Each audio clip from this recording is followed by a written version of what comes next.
kandi perezida wacu twongeye kumwibutsa yuko u Rwanda rufite abatutsi, ko Ubuganda bufite abatutsi, Tanzania ifite abatutsi, Kenya ifite abatutsi, kubera iki Kongo idashobora kubamo abatutsi? turamwiyamye tugomba kuzira uko dusa. Turi beza, of course turi beza, kandi ntituzivanga n'abapfurero, ntituzoshakwa n'abembe kugira ngo tukunde tugira amahoro. Tuzobaho nkuko Imana yaturemye, uko dusa tuzobaho kandi tuzororoka, tuzakomera. Mugende mumenye ko mwabapfurero mwe ko turababwira tuzoba abaturanyi banyu forever, kuzageza Yesu agarutse tuzoba abaturanyi banyu. Tituzosa kandi ntituzoca bugufi kugira ngo tubane namwe, tuzobana namwe ku mbaraga, tuzokirwanira, kizomenekamo amaraso y'abana bacu, n'abapfakazi dufite bazobaho, n'imfubyi dufite zizobaho. Hari umugabo watubwiye ejo ngo umukobwa wapfakaye gatatu, ngo afite abapfakazi 6 mu nzu, abakazana 2 n'abakobwa be 2 n'abishwa be 2, abo bose tawishwe n'indwara. Nibwo bwa mbere twabona abantu bishwa, umuntu akishwa agatekwa akaribwa. Nta wundi muntu uraribwa usibye umunyamurenge wateswe araribwa, nta handi birakorerwa, nta bandi byigeze bikorerwa usibye twebwe. Igitangaza kihari mwa mama mwe mureke mbabwire,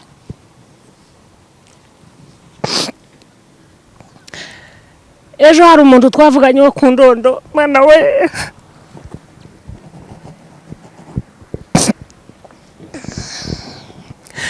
aratubwira ngo hari umugore wabyaye yanga umwana.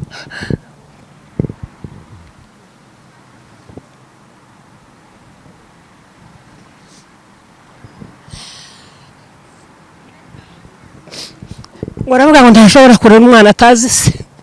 Nicyo gitangaza kuba mama w'Abanyamulenge. Kurumva uwo muntu yapfuye urupfu rumeze gute? Mwabavyeyi mwe,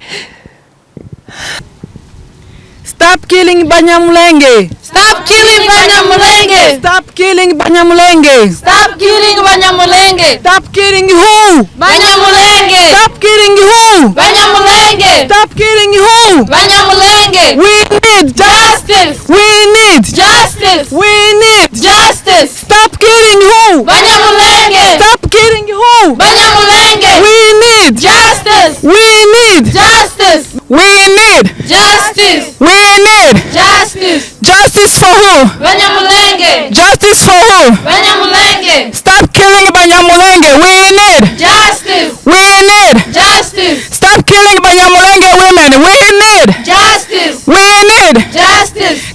Okay, mbanje gufata uyu mwanya kugira ngo mbabwire impamvu twateranye hano, icyatuzanye hano uyu munsi aya masaha, kubera ko si bisanzwe abamama ba Columbas duterana aya masaha aha hantu hanze, nuko hari impamvu yatuzanye, nukugira ngo tugaragaze akababaro kacu kibibazo dufite tumazemo iminsi, byatubabaje biratuzonga bitugizemo igihe kirekire cyane. Icyatuzanye hano rero nukugira ngo tubwire amahanga, tubwire abadukuriye, tubabwire ikibazo ubwoko bwacu bugizemo igihe, tubabwire ikibazo abamama bagenzi bacu bagizemo ibihe.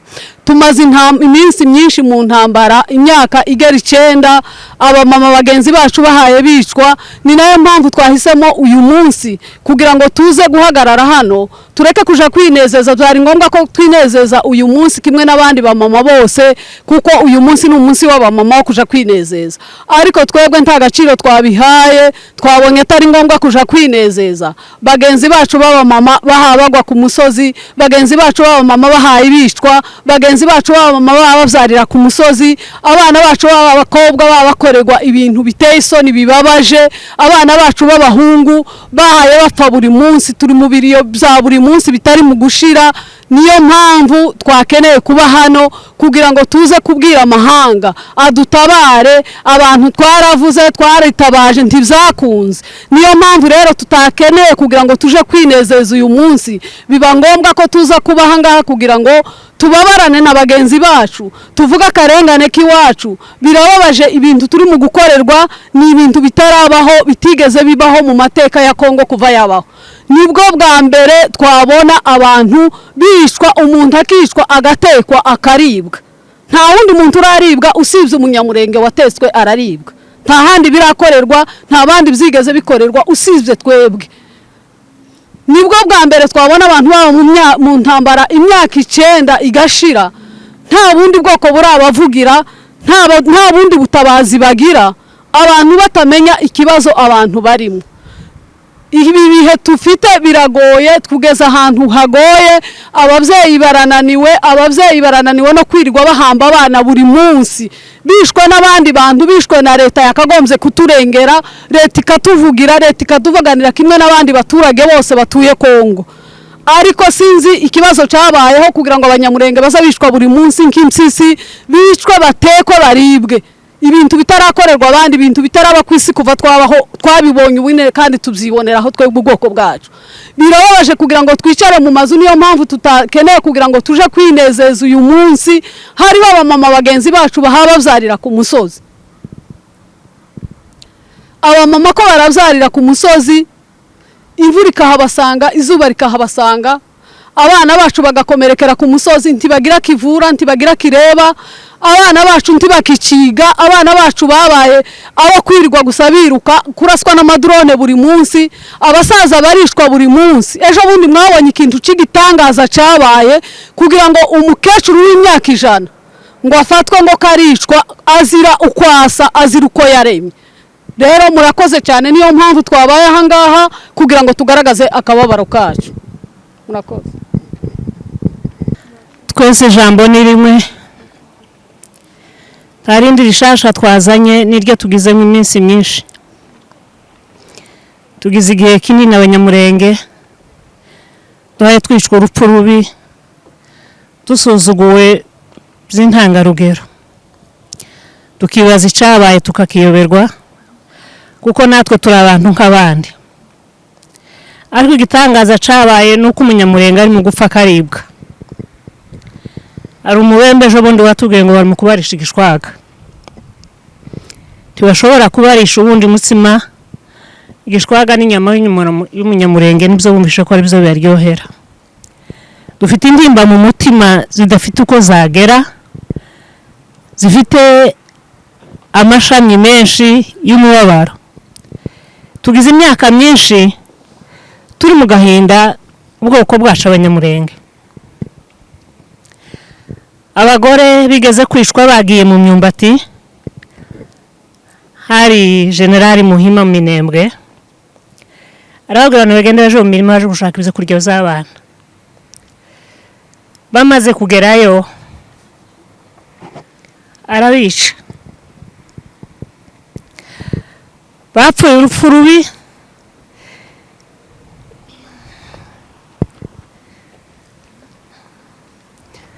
Bazabura uburyo bashingura umuntu, uko bashaka niko bagize, bakaza batema umuntu, ukuboko bakagukuraho, bagatema ukuguru bakagukuraho, umutwe bakawushira ukwaho. Abo bamama bivuyeho arongera arasaba abandi bari mu masengesho, abagore 5 mu munota umwe barapfa. Ariko tugira ngo ibintu birahagarara, twari tuzi ko bizageza ikigihe ari uko bikimeze. Ku munsi uyu byabaye by'agahoma munwa. Abamama ko barasuka inda zitaragera igihe cyo kuvuka kubera urusaku rw'amadorone.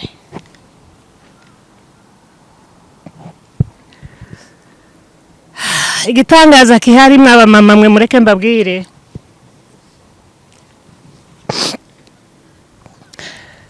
ejo hari umuntu twavuganye wo ku Ndondo, mwana we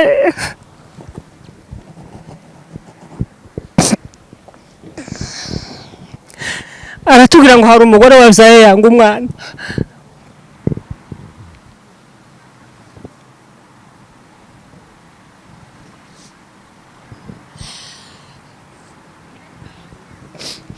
Waravuga ngo ntashobora kurera umwana atazi se, Icyo gitangaza kuba mama w'Abanyamulenge kurumva uwo muntu yapfuye urupfu rumeze gute mwabavyeyi mwe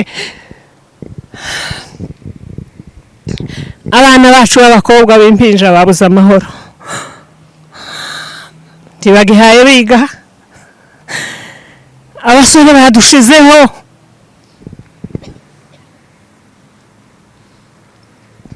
hari umugabo watubwiye ejo umukobwa wapfakaye gatatu ngo afite abapfakazi 6 mu nzu abakazana 2 n'abakobwa be 2 n'abishwa be 2 abo bose ntawishwe n'indwara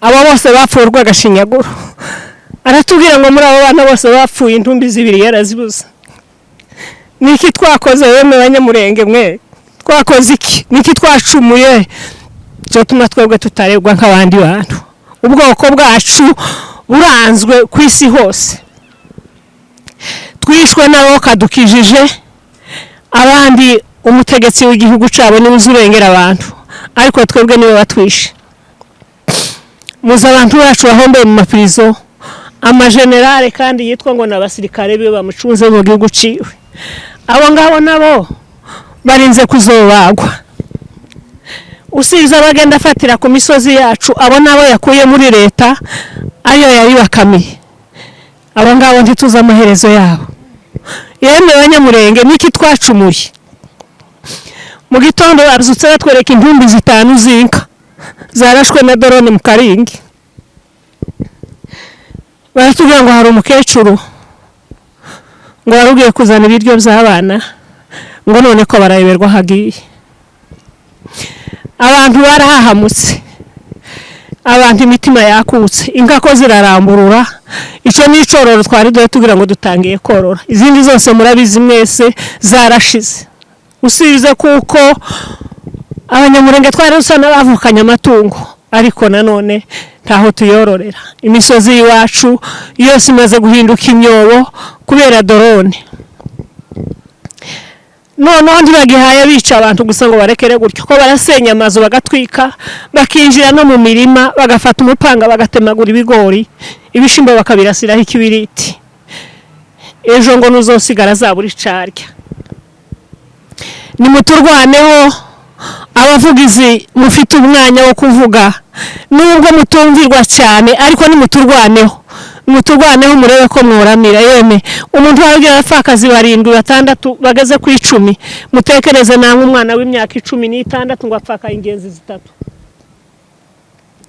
ico ni gitangaza ku bwoko bwacu bw'Abanyamulenge aho tudakwiriye kugera ijwi rihagere rituvugire nimutuvugire abavugizi mugerageze murebe ko hari ico kunda mutubwirire gisegeti ngo nahagarike ziriya ndege nahagarika amadorone nahagarike yarishe yarariye ntahaze narekere gutyo bariya barundi bavuye i Burundi kwa Ndayishimiye nimugende mubwire ngo ntaco duhaye dupfa twari tuzi yuko Uburundi ari ububanyi bwa Kongo ariko kuri uyu munsi nibwo bwabaye abanzi bacu taco dupfa n'abarundi nibagende barekeye gutyo ico bakoze bagikoze abapfakazi bose dufite hariya kuri la misozi Iwacu nabahekuwe n'abarundi gisegeti yabonye hananiriwe yiyambaje ayandi mahanga ariko arazana abatanzania akazana n'abandi bava mu bihugu by'abazungu tutazi hariho umugabo watubwiye ejo bundi ku wa 6 ku wa 4 aratubwira ngo noneho bafite umuntu ngo hayivuga ntibumvijwe tibamenye imvuga hayavuga ko murumva ko abo bantu batujemo araba kudusiga nimutuvugire nyabuna mwebwe mufite ijwi rigenda rikagera kure mutubwirire amahanga ngo nagenda ahagarike yarishe yararangije ahasigaye narekere gutyo imitima y'abavyeyi yayimunze yabaye imungu yayishe rwarangiye ira misozi Iwacu iraruhije abasore tumaze gupfusha ni benshi nabo tugisigaranye ntabo dufite kandi arongeje ntaretse n'uyu munsi mu gitondo twabyutse batubwira ngo intambara irimo ese kuriya hayatandikira impande zose uyu munsi batubwiye ngo baraturutse mu marembo 7 mutekereze namwe ese dufite abo bantu dufite abo basore bahabaje mu marembo 7 ngo barwanye uko Imana yo mu ijuru yaturemye ikiduhagazeho ubwacu ntaho twari turi tugeze ku nkingo yo gushira ariko turababwiye ngo nimba ijwi ryanyu ryogenda rikagera aho rigera nimutake turashize nimutake ibyago n'ibyinshi byatubayeho ko biriyongera kugabanuka ko biriyongera uyu munsi mu Rugobogo ngo hazamutse 3,000 bivuye muri Tanzania no mu Burundi ibyo ngibyo bigiye gusanga ibindi imirongo iri hariya bagiye gukora iki n'ugutsemba noneho n'akariya kari kahasigaye abagore bariko baraja mu mirima bakaraswa noneho ubu nyine ntibagaye bashaka yuko n'abana barya abana bagiye kwishwa n'inzara ari abanyeshuri ntibahaye biga twabuze ico turengera tubuze ico turamira ni mutake mwebwe mufite aho mutakira iki gihugu twe tugihaye duhumeka tukaryama tugasinzira iwacu nta mahoro ahari nubwo imitima yacu babaye ariko ahubwo ko turaja mu mazu tukaryama tugasinzira turambaye ariko ntahuze bafite kwambara n'uyifite ntagihayona n'isabone yo kuyimesa nta utekereze nk'abo bana babafakazi bari mu nzu uwagiye asigirwa abana 5 6 4 ntafite nico yobagaburira nimutake mubwira amahanga ngo nibadutabare turarengewe kandi turarushe turananiwe ahasigaye nibagende bahagarike mubwire ngo ubwoko bw'Abanyamulenge tugeze kure kandi turananiwe ivyo byose mugende mubidushikirize Imana yo mu ijuru izobagirira neza nimutanga ayo makuru akumvikana. Hi everyone, distinguished guests, respected leaders and members of the international communities, and our dear sisters and brothers. Today the world celebrates the International Women's Day, meant for honor, dignity and strength and resilience for women everywhere. The International Women's Day is celebrated every March 8th to celebrate gender parity while calling for action to challenge gender inequality, raise awareness on issues like the pay gap and the violence against women, and foster unity, solidarity and action for more just and inclusive words. But for many women in my community, the Banyamulenge women of DRC, this day does not feel like celebration. For us, this day feels like a cry for survival. Today, while many women celebrate progress, opportunity, and empowerment, Banyamulenge women are struggling simply to stay alive. There are mothers who wake up each morning not knowing if their children will live to see another day. There are daughters whose bodies have become battlefield. There are grandmothers who have watched entire village disappear in flames. Since 2017, more than 1,500 Banyamulenge people have lost their lives in a violent attack targeting our communities. These are not just statistics. Behind these numbers are faces, names, and stories. And behind many of those stories are women left alone. Women who have become widows overnight. Women who must now raise children alone in land where safety no longer exists. Banyamulenge. And with a growing generation of children forced to grow up in trauma and uncertainty. For many Banyamulenge women, violence has taken a particular cruel form. Women here been raped and brutalized by armed militias and government forces. Their body has used as a weapon of war. Sexual violences has become a systematic used to humiliate, terrorize and destroy our community. Examples of rape prepared against Banyamulenge women are region. For instance, on the 19th April 2020, two Banyamulenge women by the names of Nyamwiza Francine and Nyiramutwari na Nyaziraje were tortured, killed by the Mai Mai after being subjected to the most atrocious forms of torture and humiliated acts of sexual violence. The graphic images of their mutilated bodies remains of the tragic fate of many killed women in Rwanda during the 1994 genocide against the Tutsi live on without words. The victims were part of a group of half a dozen of women who left their precious places of refuge in Minembwe in this desperation and headed to their neighboring villages to harvest some food. On their journey, they were attacked by the Mai Mai groups, who captured 3 women and a man, Adonis Saburi, who was also killed. Accounts from the solo female survival, freed after intense negotiation, reside concerns about the ambitious role played by some soldiers of the DRC Regular Army, FRDC. In this, but also similar attacks have been taking place for almost 5 years now. Many women now live with physical injuries, lifelong trauma, and diseases resulting from these assaults. And yet, their suffering often remains invisible to the world. What makes this tragedy even deeper is that Banyamulenge women cannot even rely on the basic structure that normally protects civilians. To date, more than 550 villages have been destroyed. Over 131 schools have been burnt. At least 41 health centers have been destroyed. This means children cannot learn. The sick cannot be treated. And mothers cannot protect their families. Even the very foundation of our surviving have been attacked. Nearly 600,000 cattle, the primary living of our people, have been looted or seized by the militias and the government forces. For the Banyamulenge people, cattle are not only wealth, they are food, education, and dignity, and the future of our children. When those cattle disappeared, families lose everything.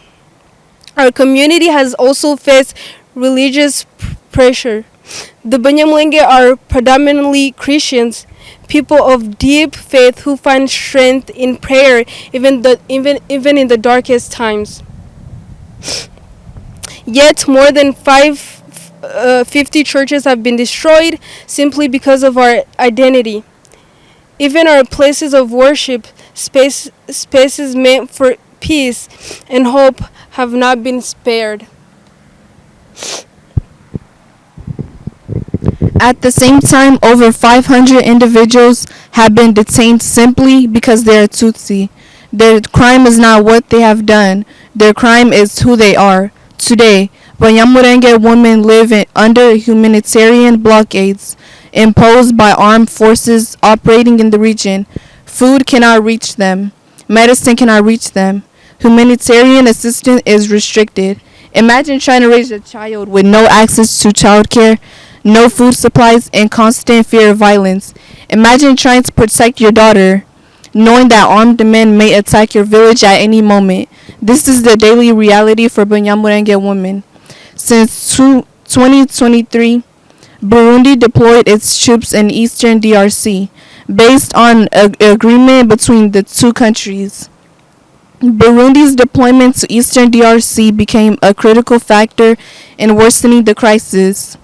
Credible reports confirmed the presence of 10,000 Burundian troops occupying strategic positions in the hot plots of Minembwe.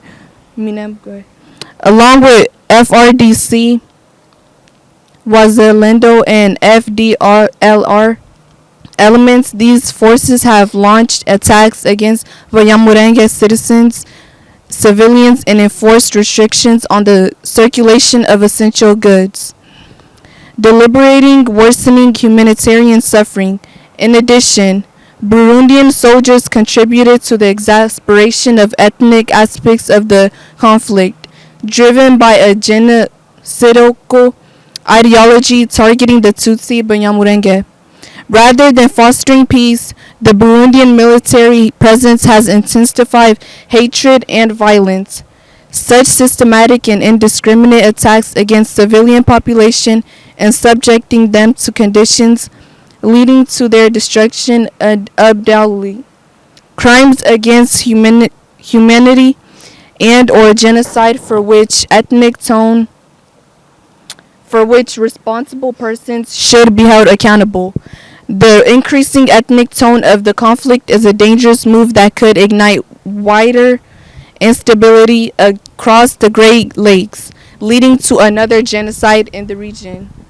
And yet, despite these inhumane conditions imposed to the Banyamulenge, they remain extraordinarily resilient. They continue to pray.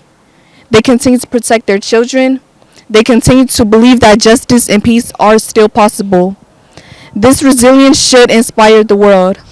But resilience should never be used as an excuse for silence. Today, here in the United States, we raise our voices not only in mourning, but in determination. We call on the international community to act. We call on the United States, the European Union, the African Union, and the United Nations to take concrete steps to protect vulnerable Tutsis community in DRC. We call for independent investigations to the collaboration between government forces and army militants, including the FDLR, in the crimes committed against Tutsi Banyamulenge civilians in DRC. We call for the accountability of perpetrators of violence, including those responsible for sexual violence against women. We call for the instable of humanitarian coordinates so that food, medicine, and aid can reach the people who desperately need it. We call for an end to impunity for hate speech and dehumanization, which fuels violence and genocide. And we must also speak about something many prefer not to discuss: the role of natural resources. The Democratic Republic of Congo is rich in minerals that power the global economy, but minerals must never become more valuable than human life. Economic partnership and mineral deals must not become a green light for violence against minorities. Human dignity must always come before mineral trade, because when the world chooses minerals over people, it sends a dangerous message that some lives are negotiable, that some communities are disposable. We reject that message. Today, on the International Women's Day, we honor the courage of Banyamulenge women who continue to stand even when everything around of them collapses. Women who carries hope when surrounded by darkness. Women who refuses to let violence define their future. Their voices deserve to be heard. Their suffering deserves to be recognized, and their dignity deserves to be defended. Let this day not only be for celebration. Let it also be a day of conscience. A day when the world finally chooses justice over silence, protection over indifference, and humanity over politics. Because no woman, no matter where she lives, should have to fight simply for their life to live in peace. Thank you so much. Thank you. May justice, dignity, peace prevail. En ce 8 mars, alors que le monde célèbre la Journée internationale des droits des femmes, les femmes Banyamulenge de Minembwe vivent une toute autre réalité, celle de bombardements, de la peur et de la souffrance. Depuis 2017, elles sont victimes de violences, de viols et des attaques répétées. Jour après jour, leurs cris restent ignorés et la communauté internationale demeure silencieuse face à cette tragédie humaine. Comment peut-on célébrer les droits de femmes tout en fermant les yeux sur la souffrance de celles de Minembwe? Aujourd'hui, nous élevons nos voix pour ceux qui ne peuvent plus parler. Nous appelons la communauté internationale à agir, à briser le silence et à protéger les femmes innocentes. Nous demandons justice pour les femmes Banyamulenge et la levée immédiate du blocus qui leur est imposé. Leur dignité, leur sécurité et leur vie comptent. Nous demandons justice pour les femmes Banyamulenge. Merci. Turi hano kuri uno munsi twari tukagombye kuja kwiyerekana cyangwa kuja kwiyakira ariko kubwa kababaro kabene wacu bahe bapfa bazira uko basa bazira uko baremwe niyo mpamvu twaje guhagarara hano muri uno mugoroba. Si bisanzwe kugira ngo duhagarara hangaha ariko kubera impamvu yatuzanye hano ni ukugira ngo tuza kwerekana akababaro kacu imbere y'amahanga.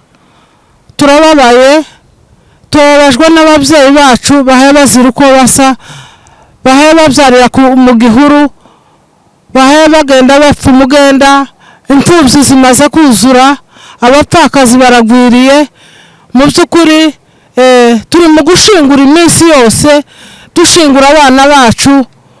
Uyu munsi biratubabaje, imitima yacu irababaye cyane kugira ngo uno munsi wa none twaje kwerekana akababaro, kandi uyu munsi wa none ko turapfa ariko duha tuzira uko dusa. Twebwe ntitwaremwe nk'abandi bantu. Icyo ni ikibazo mbaza amahanga, ni ukuri batubwira kuko twebwe tutaremwe nk'abandi bantu.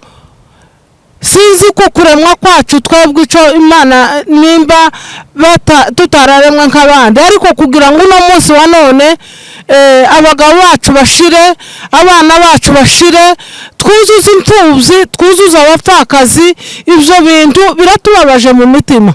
Biratubabaje mu mitima, turumva imitima yacu yuzuye umubabaro urenze urugero. Uno munsi wa none tukaba twaje guhagarara hano nk'ababyeyi, tuje guhagarara hano tuje gutaka. Dutakiye amahanga, mudutabare ubwoko bwacu, mutabare ubwoko bwacu, mutabare mu Minembwe iwacu. Hariho kino kibazo uyu munsi za drone ntitwari tuzizi, ariko uno munsi wa none za drone ko zirarasa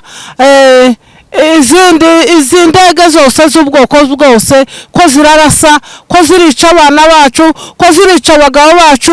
Abapfakazi tumaze kugira ni ibihumbi n'ibihumbagiza, ariko biratubabaje mu mitima cyane mu buryo muhamu duhagaze aha.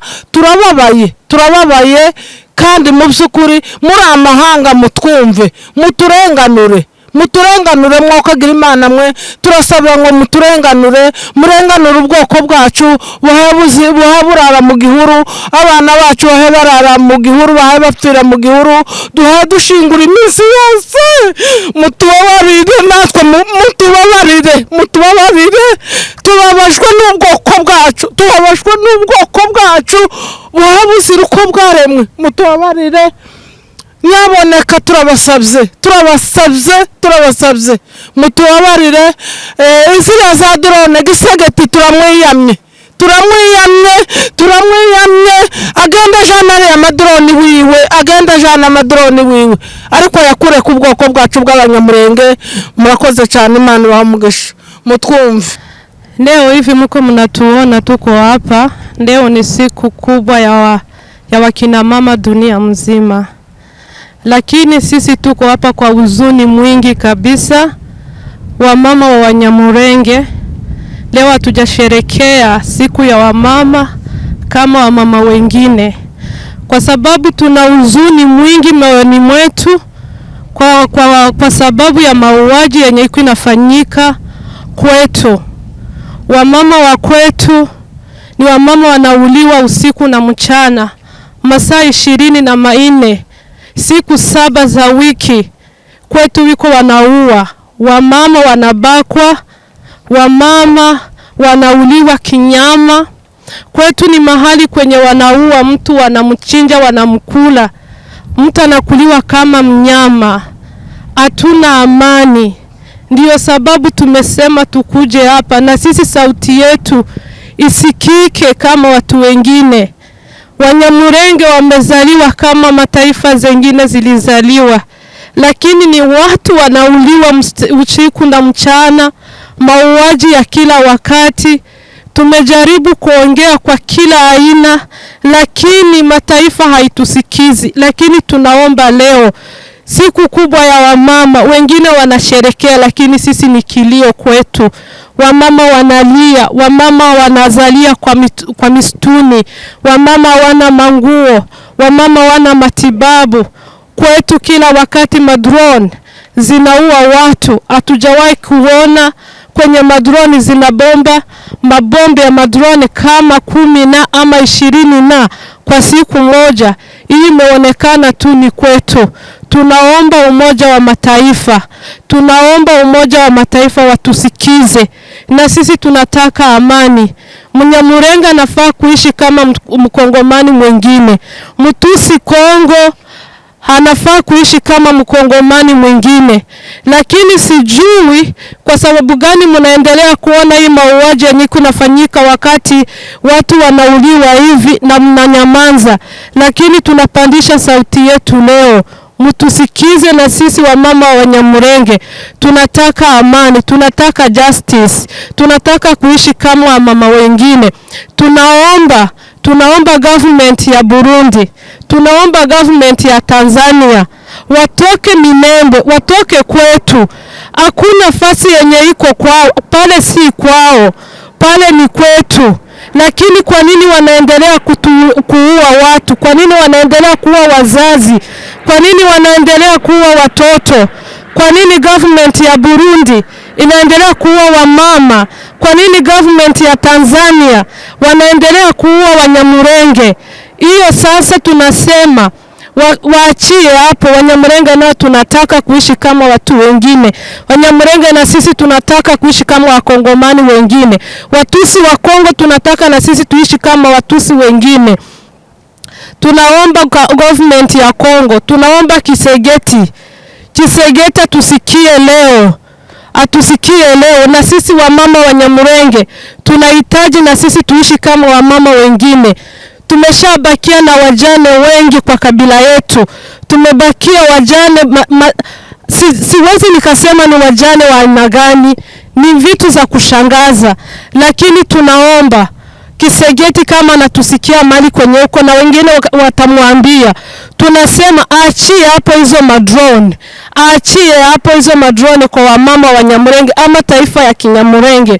Leo tunasimama hapa kama wamama wa Banyamulenge na huzuni mwingi kusema na sisi tunataka kuishi kama watu wengine wanaishi. Hiyo ndio nimetuleta hapa. Asante.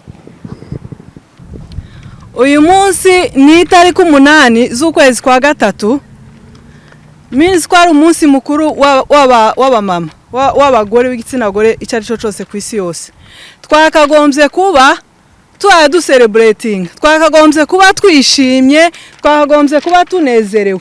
Ariko twebwe ntago ariko bimeze kuri no munsi wa none. Ono kwera ko turi Abanyamulenge. Turi Abanyamulenge of course. Turi Abatutsi Imana yaremye baremera muri Kongo. Ntabwo turi imbuto zajugunywe hariya. Turi abantu originale twavukiye muri Kongo, kimwe nuko abapfurero bisanze muri Kongo, ababembe bisanga muri Kongo, natwe Abanyamulenge twisanze muri Kongo. So turagira ngo tubwire president wacu wa Kongo, turi Abanyamulenge b'abakongomani, ntago tuzohinduka. Agenda bimenye yuko natwe turi ubwoko nk'abandi, ntago duteze kuzava muri Kongo. Ikindi kandi agenda amenye yuko turi benshi, kwica imyaka yose bamaze babica ntibazotumara. Dufite Abanyamulenge muri Australia, dufite Abanyamulenge muri Amerika, dufite Abanyamulenge China, dufite Abanyamulenge mu Buhinde. Abo bose ntago bazoshira.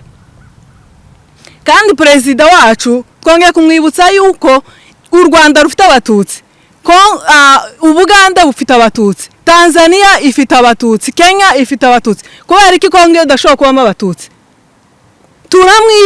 Turamwiyamye tugomba kuzira uko dusa. Turi beza of course, turi beza kandi ntituzivanga n'abapfu rero, ntituzoshakwa n'abembe kugira ngo tukunde tugira amahoro. Tuzobaho nkuko Imana yaturemye, uko dusa tuzobaho kandi tuzororoka, tuzakomera. Tibibwire ngo korohereza amadrone ngo aje kwica, nta mumama ubugomba gupfa, nta mwana ubugomba gupfa. Ahantu hose intambara iziba byibura iza yica abagabo. Ariko ntiturabona aho umwana, umubyeyi, umukecuru batema amaboko ahasaba imbabazi. Turabwira amahanga, turabwira Amerika, turabwira ubwoko bwose kugira ngo butwumve, budutega amatwi. Turi abantu dukeneye kubaho, dukeneye amahoro. Ntago tuzohora twirukanga, ntago turi ibisimba, nta nubwo turi n'abanzi ba Kongo. Bagenda babimenye ko tutari abanzi ba Kongo. Dukeneye kubaho, dukeneye iterambere muri Kongo, dukeneye ko abana bacu biga, dukeneye ko mama bacu babyara bakonsa, dukeneye uko amatungo yacu agira amahoro. Tibakaza batugirira ishari ngo Umunyamulenge afite inka, umupfu rero utazi korora azatema inka z'Abanyamulenge ngo akunda arya inyama. Murimbwa muranadutinya, mwaranananiwe. Reba ukuntu Kongo ifite ubwoko bunini kuturusha, ariko imyaka imaze kuba myinshi birirwa batema ariko bananiwe kunesha. Ntago turi bake ariko dufite umutima, tuzorwana kugeza ku munota wa nyuma. Ko turabwira umupfu rero, ko turabwira umushi, n'abari hano bose muri Amerika bagenda babimenye ko turi ubwoko bukomeye. Ntituzohunga, ntituzoshira, nta n'ubwoba dufite. Kongo tuzotaha twongere tuyubake. Bagenda babimenye yuko tuzotaha, aho Umunyamulenge hose ari azotaha, ko turakorera Kongo, ko turasengera Kongo izongera ibemo amahoro kandi tuzongera tubane neza. Mugende mumenye ko mwabapfu rero mwe ko turababwira tuzoba abaturanyi banyu forever, kuzageza Yesagarutse tuzoba abaturanyi banyu. Mugende mubimenye, timuturusha imbaraga, timuturusha ubwiza, timuturusha no gukomera. Turabaruta, niyo mpamvu muzamugira ubwoba, muzamugira ubwoba bwacu. Muzamugira ubwoba bwacu kubera iki? Nukubera ko turabarenze. Tituzosa kandi ntituzoca bugufi kugira ngo tubane namwe. Tuzobana namwe ku mbaraga, tuzokirwanira, kizomenekamo amaraso y'abana bacu. N'abapfakazi dufite bazobaho, n'imfubyi dufite zizobaho kandi zizokura. Hano muri Amerika tuzasapotinga abana bacu bazokura. Abapfakazi bacu aho muri hose mugende mwihangane kandi mukomere. Kongo izabamo Umunyamulenge kuzageza Yesagarutse. Murakoze.